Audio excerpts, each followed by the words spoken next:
To another exciting review. And today we're going to be looking at how to finish everything you start by Jan Yaga. All right. And in today's review, we will be looking at 3 practical ways to finish everything that you start. The number 1 way is having to-do lists that work. Number 2 is learning to say no. And number 3 has to do with delegating. Please let me know if my sound is good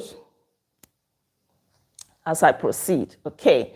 So if you've been finding it hard to finish, whatever task or projects, thank you, that you start, you may want to try any of these practical ways. And if you think that these are not enough, you may check through the previous reviews to see what works for you. So how do you come up with to-do lists? Having a to-do list can actually make your life better. It can help you to be organized. Before you go to bed every day, you should know what you should be doing the next day. There is a story of a woman here who was interviewed by the author, and it was discovered that she was battling insomnia just because she wasn't able to sleep well. Every time she tried to sleep, the thought of the things that she would do the next day would come racing through her mind, and she would have anxiety about what she would do the next day until this problem was solved and she started sleeping so well. Your own may not be insomnia. Thank you for the feedback. Your own may not be insomnia. Your own may just be disorganization. If you don't have a to-do list that are time-bound, you may find yourself being disorganized. At the end of the day, you do things that are not important, things that are not of priority, things that you shouldn't even be doing. And one thing about to-do list is the element of time. Your to-do list must have a time to read. For example, what do you want to do? I want to read 5 chapters of a book. How long will it take you to complete this? Probably 2 hours, you write it down. And once you are done doing it or reading that book, you tick it off. That is done. It will help you to keep track of your progress. This is something that you should be doing. You can also have your to-do list on your computer, your smartphone, your iPad, whatever. But according to the author, it is even better when you write things down on paper.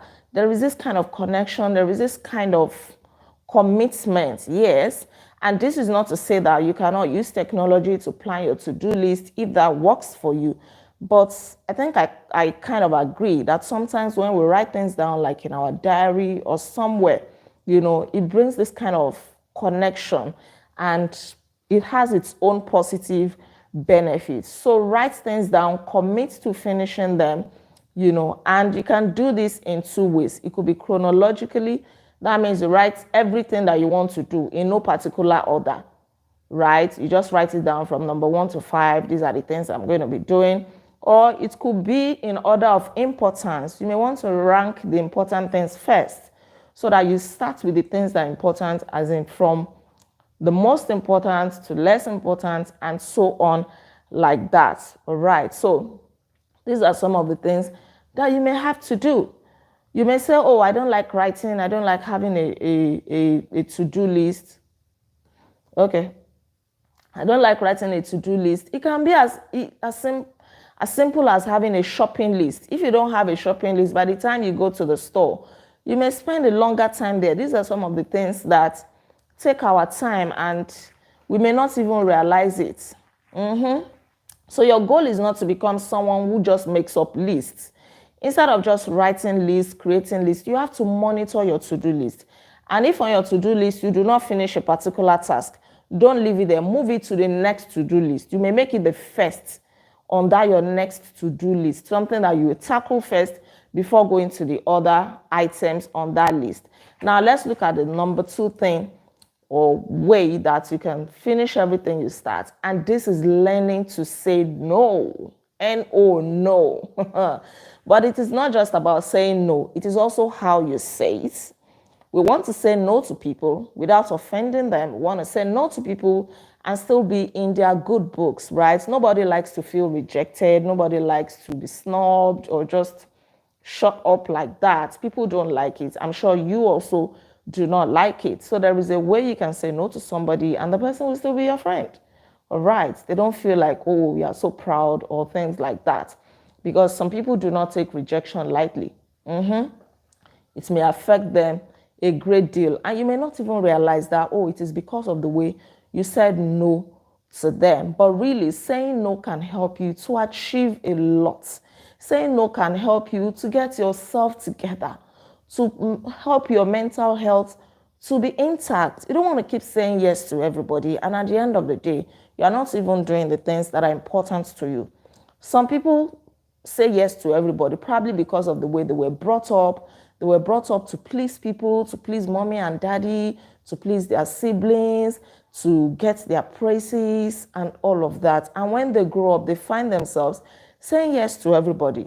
And this is negatively impacting on their own achievements in life, right?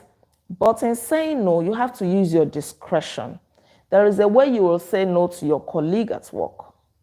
And there is a way you will say no to your boss who says, oh, leave everything you're doing and focus on this task for me, right? So make sure that you use your discretion. You may say a blunt no to your colleague, your pal, and you know that you laugh over it. But you can't just say no to your boss. You may be playing with your job. Before you do that, make sure that you have another job, right? So there is a way to say no. You can say no in a way that is polite and that still acknowledges that you respect the other person, right? We're going to be looking at some of the statements that you can say that will not outrightly come off as no, but it is saying no in another way. How can you politely say no? So that the goals that you set for yourself, you can achieve them so that you can prioritize, right? If the answer is no, then if possible, say no, but in a way that communicates that you are not rejecting the person's request. So one way to say no, that to reduce the likelihood of alienating the person, is asking them to go and meet somebody you are not able to help. So suggest somebody that they can go and meet. But make sure that that person is not going to get angry that you are sending them to him or her, right? You can also say, oh, I'll be happy to help you as soon as I'm finished with this particular project. That is if truly you are willing to help. Or you can suggest an organization that they can go to. Oh, I'm not able to help right now. Have you tried so bank? Have you tried that department?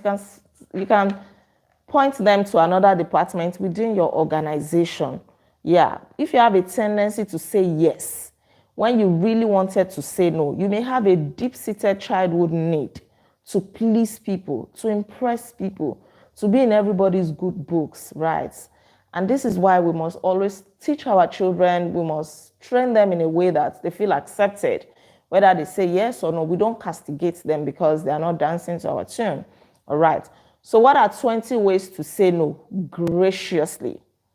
20 ways to say no without offending anybody. I'm not going to read everything out. I'm just going to give you a few. You can use this statement.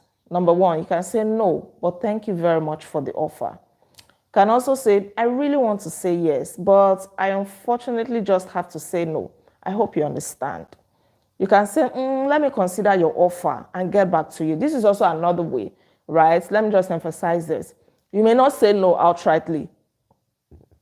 You may want to say, oh, let me think about it. Give me some time to think about it. And truly go and think about it. Come back to them later and let them know your decision. While you're thinking about it, you may ask somebody that you trust, maybe your friends and family, what do you think about this? And let that inform your decision. So you can say, let me consider your offer and get back to you, right?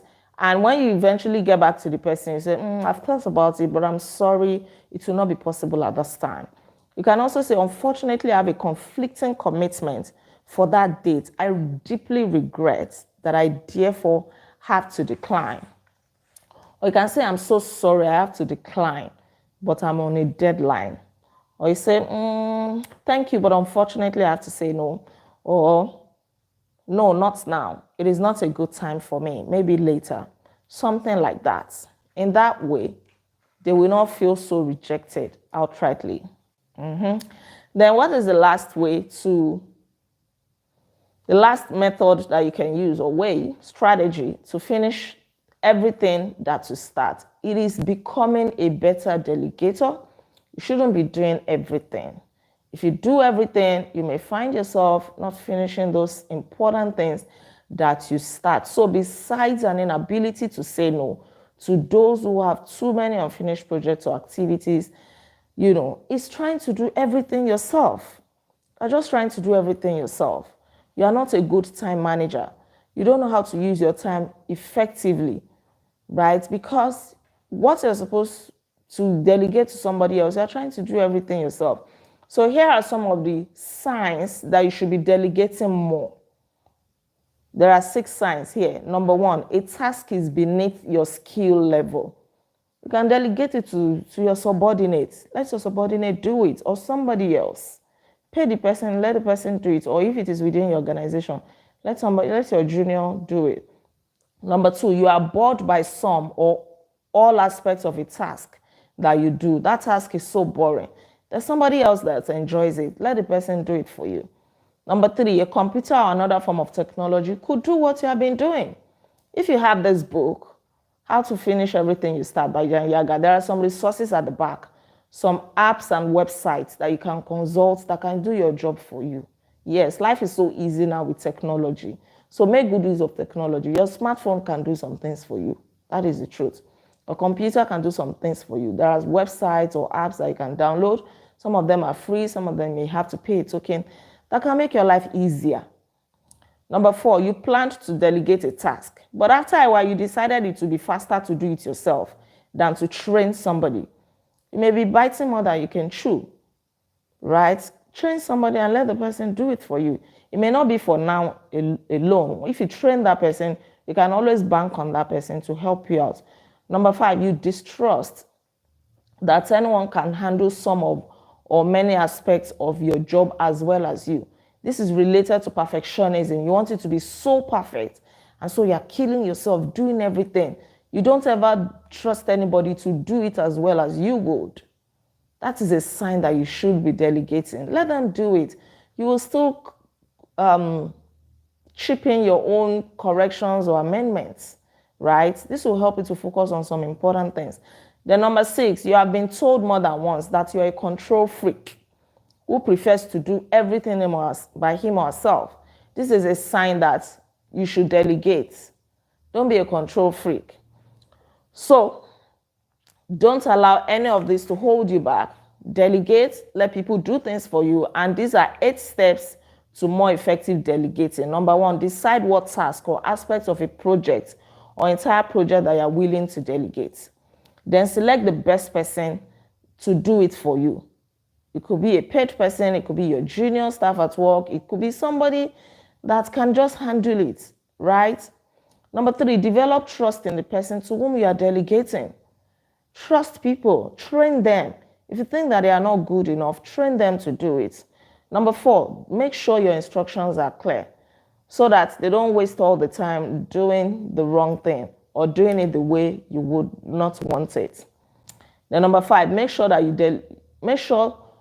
make what you delegate very clear and have a firm completion date as well as a follow-up date for discussion. So let there be a time limit to it. Don't let it be open-ended. Oh, go and help me write that book. Put a time to it. It will also help the person to be committed to the work. Then number 6, give credit and praise when earned. You can do it openly or publicly, but praise the person that is also helping you to achieve this task. Then 7, delegate responsibility for the job, not just for one task. You want to delegate in such a way that as the person is doing it, you don't have to redo it. So train that person. Then number 8, consider delegating to technology, not just people. Let your computer help you. Let the website do it. Let the app do it, and things like that. Delegating comes with its own challenges, and there is a very good example here of a historian who wanted to write a book, it was a book. So she gave it to a research assistant to do for her. But this research assistant just copied, you know that when you're writing a book or a paper, you get resources from different people, right? Everything is not coming from your brain. You draw inspiration from others, you cite other people's works and all of that. You quote them. So they were just lifting direct quotes verbatim from the resources that they consulted. They did not put quotation marks around them. And when the book was done, and she did not check as they were writing the book, when the book was done and they had to run it through a plagiarism software, they saw that, oh, she had copied other people's work. She didn't give them credit. She didn't put quotation marks around direct quotes. The research assistants just copied everything verbatim, and this damaged her reputation, even though she apologized. But considering somebody of her status, it damaged her reputation, at least to a large extent, right? And people would never see her the same way again in spite of her apology. They'll feel like, oh, she's a crook. And how many people would she be telling that, oh, my research assistants did that? Because at the end of the day, even if you delegate, the responsibility is still yours. The blame or the praise will come to you. So if you are delegating to somebody, make sure you check them from time to time, make sure the instruction is clear, make sure you train them, and to be sure that they are doing it to a large extent the way that you would have done it. All right. Thank you. All right. Thank you for tuning in. Thank you for watching. Please don't forget to like this video, share your comments with me in the comment section below, and kindly subscribe to this channel in case you are yet to subscribe. I remain Olaide Agbaje, also known as First Lady. And on this channel, I inspire you to live intentionally. I'll come your way again tomorrow by God's grace, and we're going to be looking at chapter 11, which is titled An Example of Finally Finishing a Major Effort, which is writing a book. I'll see you tomorrow. Until then, be intentional. Bye.